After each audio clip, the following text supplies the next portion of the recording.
भाई साहब। अरे जाओ, कुछ नहीं मेरे पास। भाई साहब कुछ खाने को दो ना, बहुत भूख लगी। अरे बोला ना कुछ नहीं है मेरे पास, जाओ यहाँ से। भाई साहब 5 रुपए दे दीजिए, बहुत भूख लगी। अरे तो समझ नहीं आ रहा क्या? अरे बहन तू यहाँ पे क्या कर रही है? और ये तेरी हालत कैसे हो रखी है? कुछ बताएगी? बहन?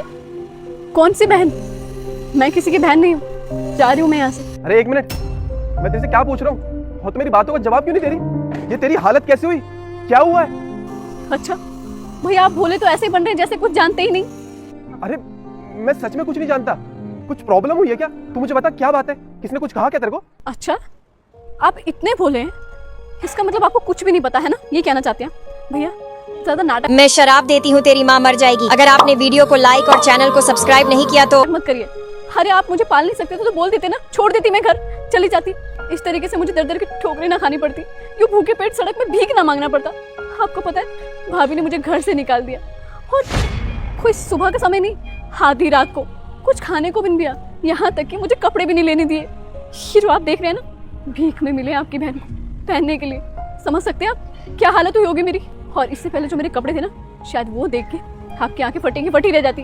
कुछ नहीं था मेरे लिए तन ढकने के लिए, सारे कपड़े फटे हुए थे। वो तो शुक्र है किसी का जो भीख में मुझे कपड़े दे गया। बेटा मुझे सच में कुछ नहीं पता। जब भी मैं कॉल करता था घर पे, ज्योति हमेशा यही कहती थी कि तुम अपने फ्रेंड्स के साथ कॉलेज ट्रिप पे गई हो, असाइनमेंट के लिए कॉलेज गई हो, या कॉलेज में बिजी हो, बस इन सब में लगी पड़ी हो। मुझे सच में कुछ नहीं पता।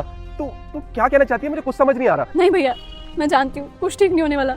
और आपको देखकर तो मुझे लग ही नहीं रहा कि आपकी भाभी से बात ही नहीं हुई होगी और उन्होंने आपको बताया नहीं होगा।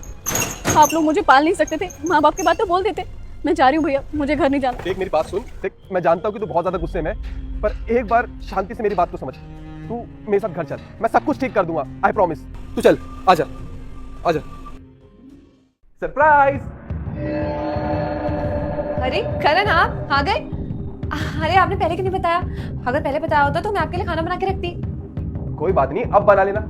अच्छा वैसे एक बात बताओ, दिव्या दिखाई नहीं दे रही? दिव्या कहाँ है? दिव्या ना अपनी कॉलेज फ्रेंड के साथ ना टूर पे गई है। टूर पे गई है? पिछली बार जब मैं आया था जब भी टूर पे थी। उससे पहले असाइनमेंट बनाने के लिए 1 हफ्ते के लिए कॉलेज में रुकी हुई थी। ये सब क्या है? इस बार ना मैं उससे मिलके जाऊंगा, तुम उसे कॉल करो। कॉल? करण आप बता के थोड़ी आते हो, बता के आते तो रुक जाती ना। और अभी मैं उसे कॉल करूंगी तो डिस्टर्ब हो जाएगी। बोला तो था कि वो अपने दोस्तों के साथ टूर पे गई है। नेटवर्क भी नहीं आ रहा है ना, मैंने उसे ट्राई करने की कोशिश की थी 1 घंटे पहले। हाँ सही कह रही है, तुम बहुत बिजी होगी ना। अब मुझे ना तुम्हें किसी से मिलवाना है, सरप्राइज है। मिलो। सरप्राइज? हाँ श्योर। ठीक है, आ जाओ।